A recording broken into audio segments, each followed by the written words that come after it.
akan ekstra, aduh ini kenapa mual ya, aduh ini kenapa takut serangan panik lagi, takut kumat lagi, dan lain sebagainya. Nah, jadi penyembuhan psikosomatik yang perlu ditanamkan pertama dalam diri kita adalah yakin, dan yang kedua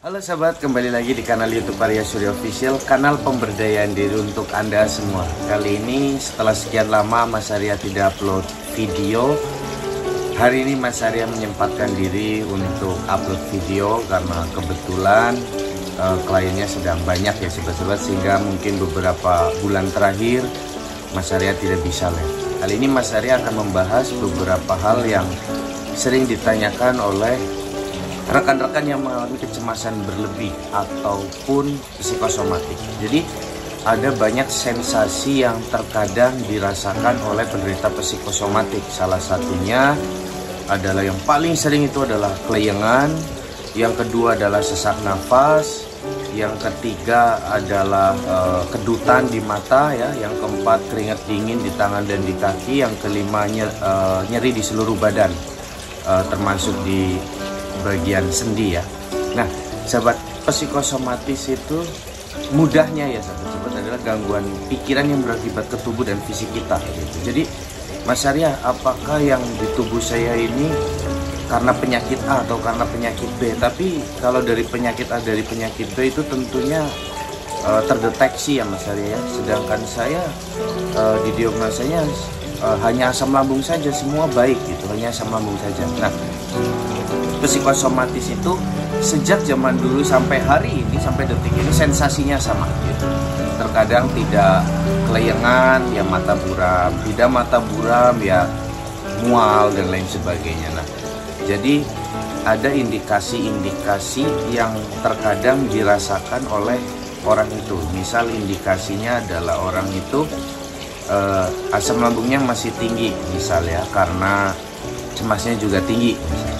Nah, itu biasanya sering mual ya sobat-sobat, sering kelayangan gitu.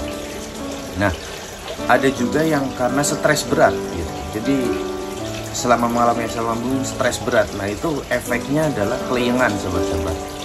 Biasanya kelayangan gitu, seperti mau jatuh ya sobat-sobat, seperti mau pingsan tapi tidak pingsan. Nah, ini yang terkadang membuat penderita cemas itu takut. Sekecil apapun sensasi, penderita kecemasan itu akan takut sahabat-sahabat, karena penderita kecemasan itu ada beberapa ketakutan. Yang pertama adalah takut penyakit berat biasanya. Yang kedua takut tidak sembuh. Yang ketiga takut gila ya biasanya. Yang keempat takut meninggal dunia. Nah, ketakutan-ketakutan itu tentunya yang membuat psikosomatik itu semakin tidak karuan rasanya ya sobat-sobat. Karena apa? Karena kita akan dihantui rasa takut, rasa was-was, rasa cemas tentang sensasi di tubuh gitu. Muncul mual, pikirannya takut ini, takut itu. Muncul kelayangan, takut ini, takut itu. Yang akhirnya dalam keseharian kita yang dipikirkan hanya itu-itu saja sahabat. Nah, bagaimana sih Mas Arya agar pikiran kita bisa tidak fokus pada hal itu? Ya memang karena sedang mengalami itu ya, untuk berpindah fokus akan sedikit kesulitan, kecuali memiliki mentor dan sahabat-sahabat melakukan latihan-latihan yang diberikan oleh mentor tanpa bertanya, tanpa harus dianalisa terlebih dahulu. Misal, ayo teman-teman olah nafas. Nah, sebelum bertanya lakukan dulu olah nafas. Olah nafas lakukan. Nah, nanti boleh bertanya ketika sudah melakukan olah nafas. Nah, biasakan bertanya setelah melakukan tips-tips yang diberikan oleh mentor-mentor gitu.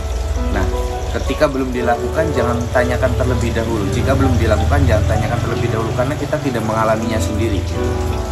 Kecuali kita sudah melakukan, boleh bertanya. Nah, itu akan mempercepat proses penyembuhan kita, sahabat. Nah, ketika sahabat merasa aduh, tidak ada perubahan. Ketika sahabat melakukan 1, 2 atau 3 hari pertama melakukan tidak ada perubahan. Nah, biasanya orang psikosomatik itu tidak ada perubahan gitu. Nah, akhirnya pikiran bawah sadarnya ingin mencari pengobatan yang instan. Nah, itu yang terkadang membuat penderita psikosomatik itu koleksi obat di lemari, sahabat-sahabat. Koleksi obat, koleksi herbal dan lain sebagainya karena pengen cari yang instan gitu. Sedangkan gangguan seperti ini itu tidak ada yang instan, semua perlu latihan ya, sahabat-sahabat. Nah, dari latihan-latihan itu sahabat perlu diketahui bahwa untuk melihat hasil itu minimal 21 hari pengulangan, 1 bulan. Kadang orang ngolah nafas baru 3 hari tidak ada perubahan, tinggalkan nyari obat lagi, nyari herbal lagi, nyari penyembuhan yang bisa cepat lagi, dan itu tidak akan ditemukan dimanapun karena memang kesembuhan itu berawal dari kesadaran kita. Untuk membangun kesadaran itu kita perlu mengelupas trauma kita, perlu merilis cemas kita, perlu merilis luka batin kita, perlu merilis ketakutan dan kecemasan-kecemasan kita. Menyembuhkan orang psikosomatis itu seperti mengelupas bawang. Hari ini yang perlu latihan adalah melakukan pemaafan terhadap orang-orang misal yang ada di kantor, yang ada di rumah, dan sebagainya, dikelupas dulu. Yang kedua, itu biasanya yang dikelupas lagi adalah traumanya. Trauma apa nih? Oh, trauma makan. Oh, trauma minum. Oh, trauma bepergian. Oh, trauma minum ini, trauma merokok dan lain sebagainya. Nah, trauma-traumanya itu dirilis. Yang sekiranya trauma-traumanya itu adalah menyumbat atau menghambat proses kesembuhan si klien itu sendiri. Nah, hingga pada akhirnya si klien itu bisa menemukan satu kesadaran. Nah, kesadaran itu yang akan menyembuhkan. Untuk mencapai kesadaran itu kita perlu latihan. Tidak ada orang yang pandai bermain gitar, pandai naik motor, tiba-tiba bisa naik motor, bisa main gitar, tiba-tiba main gitar. Kita harus melakukan repetisi latihan ya, sahabat-sahabat. Kita harus salah dulu. Kita harus tahu di mana letak yang pas, memposisikan jari jemari agar bunyinya bagus dan lain sebagainya. Sama halnya ketika kita melakukan proses pemulihan, olah nafas, mendengarkan audioterapi, afirmasi, memang tidak ada efeknya. Tidak ada efeknya ketika dilakukan 1, 2 atau 3 hari. Tapi ketika sahabat melakukannya minimal 21 hari pengulangan ya, atau lebih baik setiap hari dilakukan. Seperti Mas Arya, seorang hipnoterapis itu setiap hari afirmasi, setiap hari olah nafas, setiap hari self talk, tepuk dada, ketuk-ketuk dan lain sebagainya. Itu tujuannya untuk menjaga emosi. Apalagi seorang terapis menampung berbagai keluhan dari si klien, dari dari para tamu yang datang, belum lagi curhatan dan lain sebagainya. Nah, untuk menanggapi hal itu tentu kita tahu, sahabat, bahwa apa yang sedang terjadi ini sejatinya tidaklah kebetulan. Semua ini tidak terjadi secara tiba-tiba. Ini semua adalah akumulasi dari berbagai pemahaman, pengalaman, dan pengetahuan yang selama ini kita dapatkan dari lingkungan. Mungkin ada orang yang selama ini selalu memendam emosinya, amarahnya, akhirnya terjadi ledakan dan jadilah psikosomatis. Ada orang yang selalu menahan emosinya, melampiaskannya tidak bisa dan lain sebagainya, akhirnya meledak dan jadilah psikosomatis. Ada orang yang selama ini berupaya untuk menahan diri dari keinginan-keinginan yang sejatinya dia sendiri ingin diraih, ingin dilakukan, tapi karena kita tidak memiliki motivasi dan dukungan dari lingkungan sekitar, akhirnya terjadi ledakan, jadilah psikosomatis. Ada yang karena luka batin menahun, karena lama-lama tidak kuat, ini kita stres dan terjadilah psikosomatis, asam lambung. Dan ada banyak faktor, ada beberapa juga yang karena pasca melahirkan, ada yang juga karena pernah menggunakan narkoba, ada juga yang karena genetik, turunan ya.